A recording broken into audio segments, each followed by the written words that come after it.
खिलाफ जारी विरोध प्रदर्शन के बीच गुरुवार देर रात पीएम मोदी ने एक वीडियो संदेश देकर छात्रों को भरोसा दिलाया कि सरकार दोषियों के खिलाफ सख्त कार्रवाई के लिए प्रतिबद्ध है। और इसी बीच केंद्र सरकार ने पेपर लीक मामलों के लिए फास्ट ट्रैक कोर्ट और संशोधन विधेयक को मंजूरी देने जैसे बड़े फैसले भी किए। तो वहीं दूसरी ओर 27 दिनों से अनशन पर बैठे सोनम वांगचुक ने भी अपनी भूख हड़ताल समाप्त कर दी है। वहीं सीजेपी और सरकार के बीच बैठक भी हुई, जिसमें 3 अहम मुद्दों पर चर्चा हुई है। सबसे पहले आप रिपोर्ट देखिए, फिर खबर तो समझिए। परीक्षाएं लेना बहुत जरूरी था। सरकार ने अभी पूरी शक्ति का उपयोग करके कम से कम समय में 22 लाख जितने विद्यार्थियों के एग्जाम हो जाएं, इसका प्रबंध किया। रात के करीब 12 बजे होंगे। इस समय जेन-ज़ी आमतौर पर अपने फोन में रील्स देखता है। वही जेन-ज़ी जो इस वक्त पेपर लीक के खिलाफ हो रहे प्रदर्शन का चेहरा है। पीएम मोदी ने जेन-ज़ी को संबोधित करने के लिए उन्हीं का तरीका और जरिया अपनाया। सोशल मीडिया प्लेटफॉर्म इंस्टाग्राम पर प्रधानमंत्री मोदी ने छात्रों के लिए एक वीडियो संदेश जारी किया। मैंने आज फास्ट ट्रैक कोर्ट के लिए विभागों को निर्देश दिए थे। आज विभागों ने लगातार मेहनत करके देर रात मुझे मुसद्दा भी दे दिया। फास्ट ट्रैक कोर्ट और कठोर सजा के प्रावधान के साथ का ये मुसद्दा कल कैबिनेट में चर्चा होगी। पीएम ने कहा कि सरकार की प्राथमिकता थी कि छात्रों का 1 साल बर्बाद न हो, इसलिए जल्द से जल्द दोबारा परीक्षा कराई गई। आरोपियों को जेल में डाला गया, पर सरकार यही नहीं रुकेगी। छात्रों के हित को देखते हुए सरकार संसद में इससे संबंधित बिल भी लाने वाली है। इधर केंद्रीय स्वास्थ्य मंत्री जेपी नड्डा और जितेंद्र सिंह गुरुवार रात करीब 12:30 बजे मेदांता अस्पताल पहुंचे, जहां पेपर लीक के खिलाफ भूख हड़ताल जारी रखने वाले सोनम वांगचुक भर्ती थी। जेपी नड्डा ने वांगचुक को जूस पिलाकर उनका अनशन खत्म कराया। सुबह होते ही इस मामले में एक और बड़ा अपडेट आ गया। पेपर लीक मामले में दिल्ली हाईकोर्ट ने फास्ट ट्रैक कोर्ट का गठन किया। अनूप ग्रोवर को फास्ट ट्रैक कोर्ट की स्पेशल जज नियुक्त किया गया। केंद्रीय कैबिनेट मीटिंग में पेपर लीक संशोधन विधेयक पर मुहर लगी। दोपहर में सीजेपी के प्रतिनिधि जेपी नड्डा और जितेंद्र सिंह से मिलने पहुंचे। शाम 3:15 बजे के करीब सरकार के साथ जेसीपी की बैठक खत्म हुई। जेसीपी ने सरकार के सामने 3 मुख्य मांगे रखी। पेपर लीक के मामले में सरकार लगातार सख्त फैसले ले रही है। बातचीत, वीडियो संदेश और बिल पेश करने की तैयारी। हर तरह से ये सुनिश्चित करने की कोशिश की जा रही है कि छात्रों के भविष्य के साथ कोई खिलवाड़ न हो सके। Bureau report, news 18। तो एक तरफ प्रोटेस्ट चल रहा है, तो दूसरी तरफ सरकार बातचीत के लिए तैयार है और बातचीत भी हुई है। हम आपको अब पूरी खबर समझाते हैं, आप खबर तो समझिए सीजेपी और सरकार के बीच आखिर बात क्या हुई। इससे पहले कि आपको ये समझाएं कि सरकार और सीजेपी के बीच क्या बात हुई, एक बार फटाफट पूरे हफ्ते का रिकैप कर लेते हैं कि सोमवार से अब तक इस मामले में क्या क्या हुआ। देखिए, 20 जुलाई को सीजेपी ने दिल्ली में संसद मार्च शुरू किया। पेपर लीक और शिक्षा व्यवस्था में सुधार की मांग को लेकर यह मार्च था। शिक्षा मंत्री के इस्तीफे और परीक्षा प्रणाली में सुधार की मांग की गई। संसद मार्च के दौरान ही प्रदर्शनकारियों और पुलिस के बीच झड़प भी हुई। लाठीचार्ज हुए, आंसू गैस और कई लोगों के घायल होने की खबरें आईं। सीजेपी आंदोलन ने राष्ट्रीय स्तर पर फिर ध्यान खींचा। फिर 21 जुलाई की तारीख हजारों लोग जंतर मंतर पर जुटे। संसद में पक्ष और विपक्ष के बीच भी जमकर बवाल हुआ। विपक्षी दलों के कई नेताओं ने प्रदर्शनकारियों के समर्थन में प्रदर्शन किया। दिल्ली में 16 मेट्रो स्टेशन के गेट सुरक्षा के मद्देनजर बंद रहे। फिर 22 जुलाई की तारीख आती है। आंदोलन के समर्थन में कुछ हस्तियों और उद्योग जगत के लोगों ने भी बयान देने शुरू कर दिए। पीएम नरेंद्र मोदी ने परीक्षा पेपर लीक मामलों में सख्त कार्रवाई को लेकर पोस्ट भी किया। फिर 23 जुलाई की तारीख पूरे देश में अलग अलग शहरों में विरोध प्रदर्शन किया गया। कई जगह प्रदर्शन ने हिंसक रूप भी ले लिया। कुछ इलाकों में इंटरनेट सेवाएं अस्थायी रूप से रोकी भी गईं। पुलिस और प्रदर्शनकारियों के बीच कई शहरों में झड़प हुई। देर रात सोनम वांगचुक ने 27 दिन बाद अनशन खत्म किया। जेपी नड्डा ने सोनम वांगचुक को न्यायपूर्ण कार्रवाई का भरोसा दिया। फिर 24 जुलाई को सीजेपी नेताओं और केंद्र सरकार के प्रतिनिधियों के बीच बातचीत हुई। बैठक में जेपी नड्डा मौजूद थे, जितेंद्र सिंह मौजूद रहे और सीजेपी की तरफ से सौरभ दास, आशुतोष रांका बैठक में शामिल हुए। तो सरकार के साथ बातचीत के दौरान सीजेपी ने सरकार के सामने अपनी 3 मांगे रखी हैं। पहली, छात्रों पर की गई एफआईआर रद्द होनी चाहिए, यानी जो प्रोटेस्ट हो रहा था उसमें जो छात्र पर एफआईआर हुई है उसे रद्द किया जाए। दूसरी, पीड़ितों के परिजनों को 1 करोड़ मुआवजा मिले। और तीसरी मांग, शिक्षा मंत्री धर्मेंद्र प्रधान अपना इस्तीफा दें। अब आप खबर तो समझिए, सरकार नीट पेपर लीक को लेकर काफी सख्त है और यही वजह है कि पीएम मोदी ने खुद इसे लेकर वीडियो संदेश भी जारी किया। मामले में दोषियों को सजा दिलाने का भरोसा भी दिलाया और उसके साथ ही छात्रों से अफवाहों पर ध्यान न देने की अपील भी की गई है। बढ़ते आगे और अब बात अगली खबर की। सुप्रीम कोर्ट ने अदालत की कार्यवाही की लाइव स्ट्रीमिंग के अनधिकृत इस्तेमाल को लेकर सख्त आदेश दिए हैं। मुख्य न्यायाधीश सूर्यकांत की अध्यक्षता वाली पीठ ने कहा है कि कोर्ट की पूर्व अनुमति के बिना किसी भी व्यक्ति या संस्था को कोर्ट की कार्यवाही को सोशल मीडिया या अन्य डिजिटल प्लेटफॉर्म पर पोस्ट, रिपोस्ट, रिकॉर्ड, मॉडिफाई और एक्सट्रैक्ट प्रसारित या मोनेटाइज करने की अनुमति नहीं होगी। हालांकि ये आदेश मीडिया संस्थानों की तथ्यात्मक समाचार रिपोर्टिंग पर लागू नहीं होगा।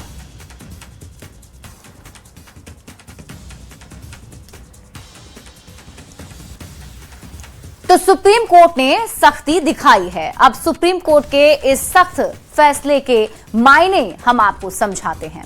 आप पूरी खबर समझिए।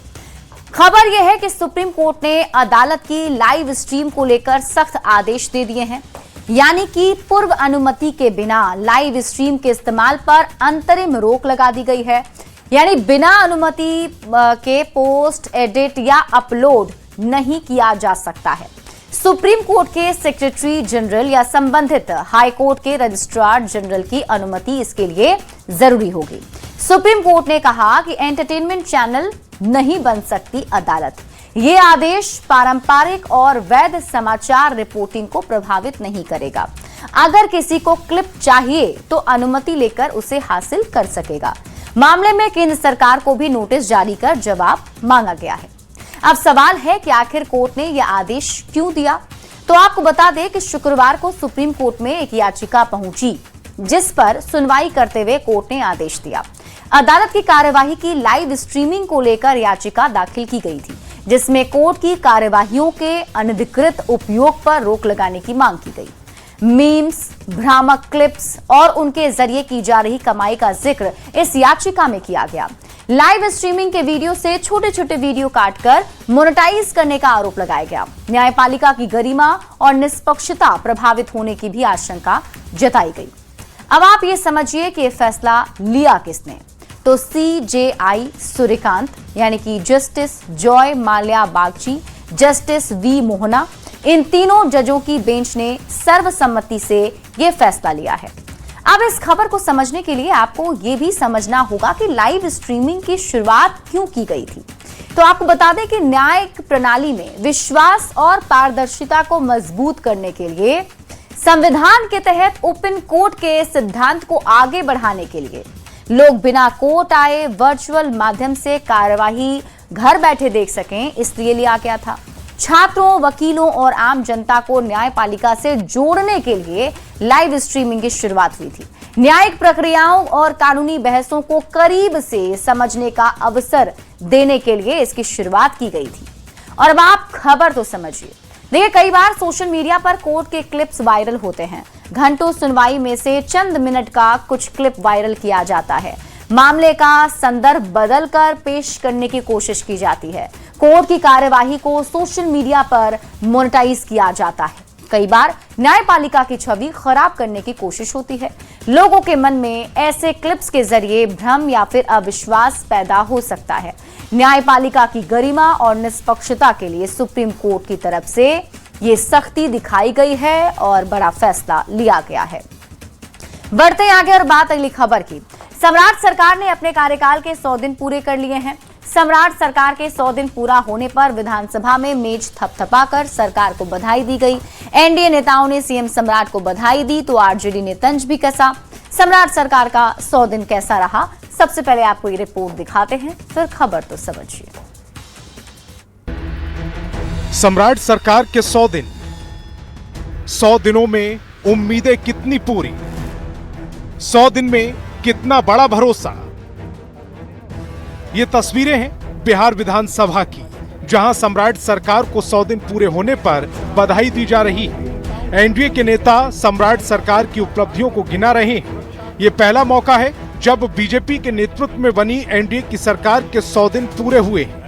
ऐसे में एनडीए नेता सम्राट के 100 दिनों के कार्यकाल को भरोसे का बता रहे हैं।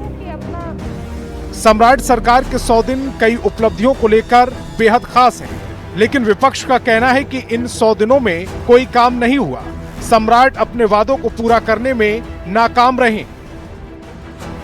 सम्राट के 100 दिनों की बात करें तो सरकार ने प्रशासनिक स्तर पर कई बड़े फैसले लिए।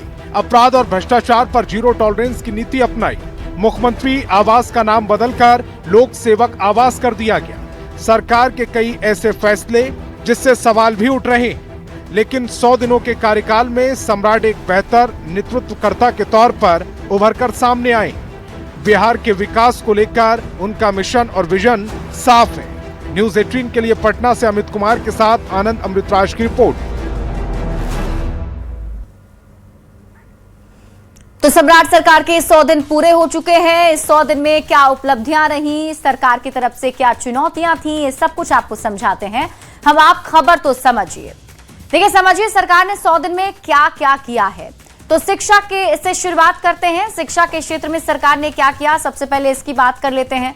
तो बिहार में 211 नए डिग्री कॉलेजों की शुरुआत। प्राचीन विक्रमशिला विश्वविद्यालय को आधुनिक करने की प्रक्रिया शुरू हुई। परियोजना के लिए लगभग 220 एकड़ भूमि भी हस्तांतरित की गई।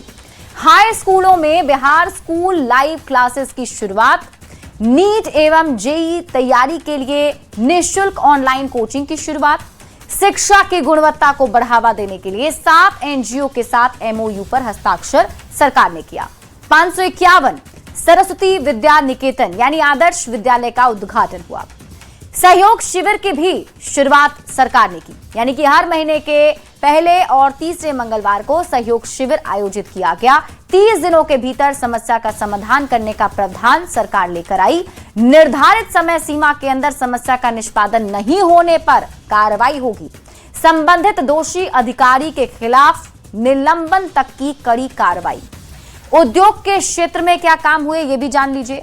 नए उद्योगों की स्थापना के लिए 30 दिन में सभी आवश्यक स्वीकृतियां मिलेंगी।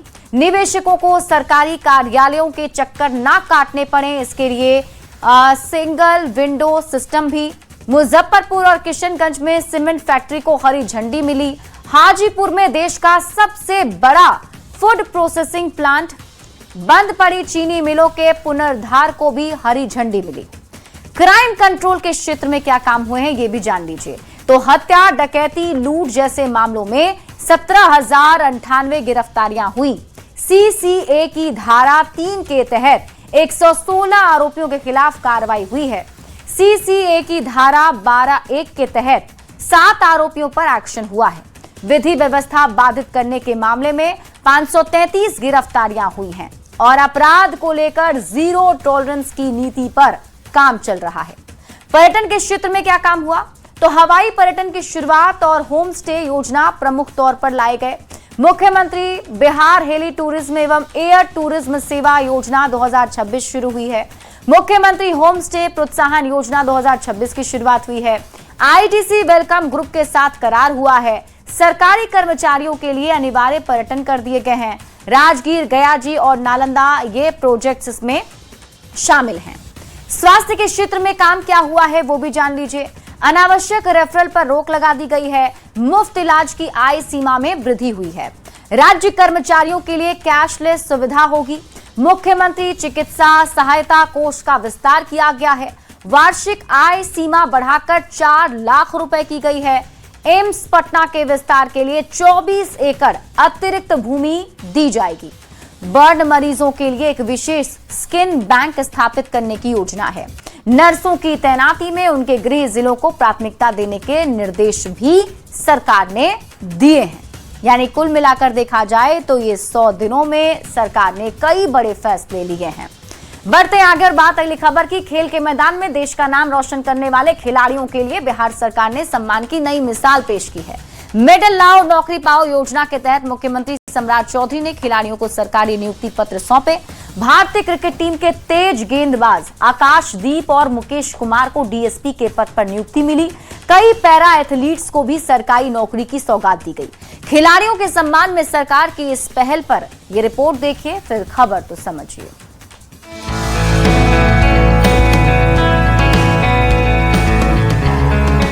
बचपन में आपने कहीं ना कहीं सुना होगा कि पढ़ोगे लिखोगे तो होगे नवाब, खेलोगे कूदोगे तो होगे खराब। लेकिन बिहार सरकार ने इस लोकोक्ति को पूरी तरह से बदलने का काम किया है।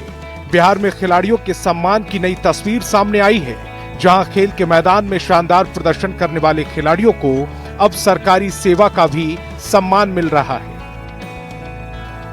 सीएम सम्राट चौधरी ने मेडल लाओ नौकरी पाओ योजना के तहत 19 खिलाड़ियों को नियुक्ति पत्र सौंपा है।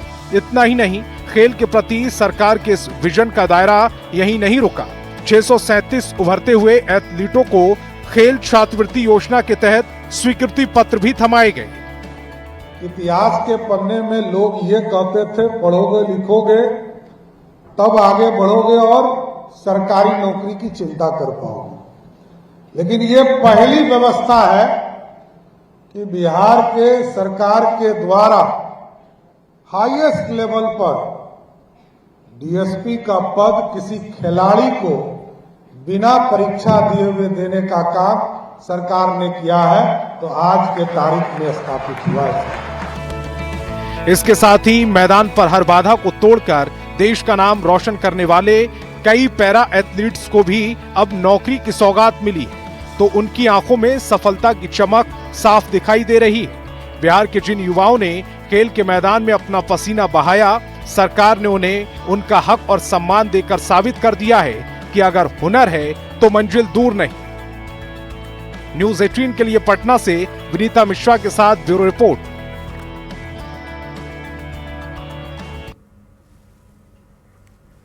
तो मेडल लाओ नौकरी पाओ वाली इस योजना के तहत सरकार ने बड़ी सौगात दी है। हम आपको अब खबर समझाते हैं, आप खबर तो समझिए। खेल को बढ़ावा देने वाली सरकार की नीति को समझिए। मेडल लाओ नौकरी पाओ योजना के तहत खिलाड़ियों को नौकरी मिली है। नीतीश कुमार ने इस योजना की शुरुआत की थी और इस योजना के तहत 19 उत्कृष्ट खिलाड़ियों को सरकारी नौकरी की सौगात दी गई है। 637 खिलाड़ियों को खेल छात्रवृत्ति स्वीकृति पत्र मिला है। भारतीय क्रिकेटर आकाशदीप को डीएसपी बनाया गया, तो तेज गेंदबाज मुकेश कुमार को भी डीएसपी का पद दिया गया। पहले ऐसी व्यवस्था है जहां बिना परीक्षा के डीएसपी का पद मिला है। 15 सितंबर के बाद पूरे बिहार में टैलेंट खोज की शुरुआत होगी और भविष्य में बिहार के आईपीएल टीम को लेकर भी तैयारी जारी है। अब आप खबर तो समझिए। मेडल लाओ नौकरी पाओ का उद्देश्य क्या है? खिलाड़ियों को सम्मान और प्रोत्साहन देना। जो खिलाड़ी अच्छा प्रदर्शन करेंगे उन्हें सरकारी योजना का अवसर मिलेगा। खेल प्रतिभाओं को आर्थिक और पेशेवर समर्थन मिलेगा।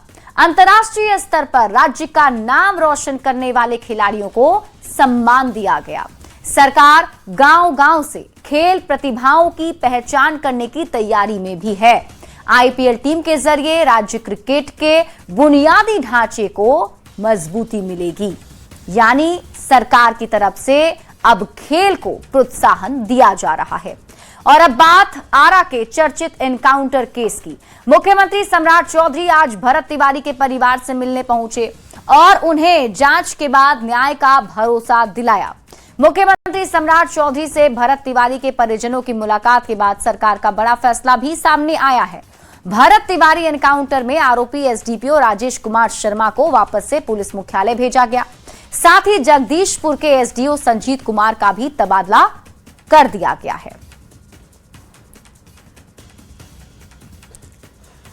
और अब आप खबर तो समझिए। 17 जून 2026 को भरत तिवारी का एनकाउंटर किया गया था। आरा के बिलौटी गांव में पुलिस की गोली से भरत तिवारी की मौत हो गई। पुलिस का यह दावा था कि भरत तिवारी पर कई आपराधिक मामले दर्ज थे। पुलिस का आरोप था कि भरत ने पुलिस की टीम पर फायरिंग की कोशिश की। पुलिस ने जवाबी कार्रवाई में भरत का एनकाउंटर किया, लेकिन परिजनों ने आरोप लगाया कि पुलिस ने हत्या की नीयत से ही गोली चलाई थी। पुलिस पर सरेंडर के बाद गोली चलाने का आरोप लगाया। घटना से जुड़े कुछ वीडियोस भी सामने आए, जिनको लेकर विवाद बढ़ता चला गया। एनकाउंटर में शामिल पुलिस अधिकारियों के खिलाफ एफआईआर दर्ज हुई है। संबंधित थानाध्यक्ष को निलंबित कर दिया गया है। न्यायिक और फॉरेंसिक जांच शुरू कराई गई है। विपक्ष के नेता सरकार पर सवाल उठाने लगे। केंद्र और राज्य सरकार के मंत्री परिवार से मिलने पहुंचने लगे और अब सीएम खुद परिवार से मिलने बिलौटी गांव पहुंचे। सीएम सम्राट ने परिवार को न्याय का भरोसा दिलाया। सीएम की मुलाकात के तुरंत बाद सरकार का बड़ा फैसला भी आ गया। एसडीपीओ राजेश कुमार शर्मा को वापस से पुलिस मुख्यालय भेजा गया है। राजेश कुमार शर्मा को सरकार ने मद्य निषेध विभाग में डीएसपी बनाया था। एनकाउंटर के वक्त जगदीशपुर के एसडीपीओ रहे थे राजेश कुमार शर्मा। जगदीशपुर के एसडीओ संजीत कुमार का भी सरकार ने तबादला कर दिया है। संजीत कुमार को सामान्य प्रशासन विभाग में सरकार ने भेज दिया है। यानी कि सरकार की तरफ से अब इस पूरे मामले पर लगातार एक्शन जारी है। इसी के साथ